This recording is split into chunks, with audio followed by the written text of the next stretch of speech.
Cinnamon red හෝටලේට අද යයිද හෙට යයිද දන්නේ අද ටිකක් සෙල්ලම් කරලා අමාරු නිසා සමහරක් වෙලාවට හෙට යයි සියලු සම්භාවනීය අමුත්තන්ට අපි බෙහෙවින් ස්තුතිවන්ත වෙනවා ඒ සමගම අප සංගමේ සභාපතිතුමන්ට මතක් කර සිටිනවා මේ අවස්ථාවේ පැමිණි සියලු අපේ ගෞරවනීය ආරාධනාව පිළිඅරගෙන கொழும்பு அகராதிகுரு கொழும்பு சுதந்திர ஊடக அமைப்பால் ஏற்பாடு செய்யப்பட்டிருக்கும் இந்த நிகழ்வுக்கு என்னை அழைத்ததற்கு முதற்கண் என்னுடைய நன்றியை அவர்களுக்கு தெரிவித்துக் கொள்கிறேன். இந்த மேடையிலிருந்து தற்போது வெளியே சென்றிருந்த போதிலும் பிரதம அதிதியாக கலந்து கொண்ட பிரதமர் அவர்களுக்கும் அமைச்சர்கள், பிரதி அமைச்சர்கள், பாராளுமன்ற உறுப்பினர்கள், முன்னாள் பாராளுமன்ற உறுப்பினர்கள், அதுபோல் வருகை தந்திருக்கும் பிரமுகர்கள், போலீஸ் அதிகாரிகளுக்கு என்னுடைய முதற்கண் நன்றி தெரிவித்துக் கொள்கின்றேன். நாங்கள் பல ஊடகங்களுக்கு நடத்தப்பட்ட நிகழ்வுகளுக்கு நாங்கள் சென்றிருக்கின்றோம். பல கிரிக்கெட் போட்டிகளை பார்த்திருக்கின்றேன். அங்கே அனைவரும் இளைஞர்களாகவே இருக்கின்றார்கள். ஆனால் இங்கே பார்க்கும் போது வயோதிபர்கள், நடுத்தர வர்க்கத்தினர்கள், இளைஞர்களும் இருக்கின்றீர்கள்.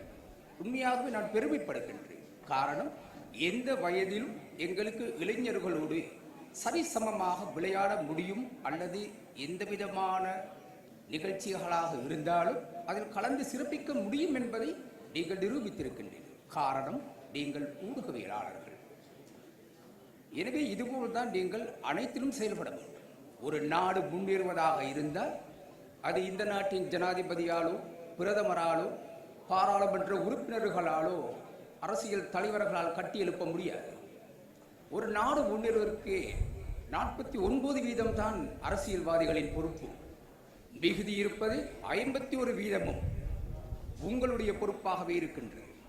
உண்மைகளை மக்களுக்கு நீங்கள் தைரியமாக தெரிவிக்க வேண்டும். காலங்கள் மாறுகின்றன, காட்சிகள் மாறுகின்றது, அதுபோல் இங்கே ஆட்சிகளும் மாறிக்கொண்டிருக்கின்றன. ஆனால் ஊடகங்கள் என்றும் மாறுவதில்லை. 1982ஆம் ஆண்டு நினைக்கிறேன் ரூபவாகினி ஆரம்பிக்கப்பட்டது. அது இன்னும் இருக்கின்ற தொடர்ச்சியாக. ஆனால் எங்கள் நாட்டில் சுதந்திரம் கிடைத்த பின்பு பல அரசியல் தலைவர்களும் கட்சிகளும் மாறி இருக்கின்றது. ஆகவே அவர்களால் முழுமையாக இந்த நாட்டுக்கு சேவை செய்ய முடியும் என்பதை எம்மால் ஏற்றுக்கொள்ள முடியாது. உண்மைகளை தைரியமாக மக்களுக்கு கொண்டு வருவது ஊடகங்களாக இருக்க வேண்டும்.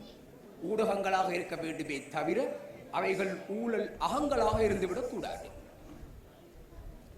ஆகவே எதிர்காலத்தில் இந்த நாட்டில் நீங்கள் இப்போது இந்த விளையாட்டில் சிக்ஸர் அடிக்க முயற்சி கொண்டிருக்கின்றீர்கள். எனவே இந்த சிக்ஸர் அடிப்பது போல் எதிர்காலத்தில் இந்த நாட்டில் நடக்கும் அநீதி செய்பவர்களை சிக்ஸர் அடிப்பது போல் அடித்து நீங்கள் தூக்கி எறிவதற்காக நீங்கள் முயற்சிக்க வேண்டும். எனவே இந்த நாட்டை கட்டி எழுப்ப வேண்டிய முழுமையான கடமையும் திறமையும் இருப்பது உங்களிடம் என்பதை நான் தெரிவித்துக் கொண்டு உங்களின் மத்தியிலிருந்து விடைபெறுகிறேன். நன்றி, வணக்கம்.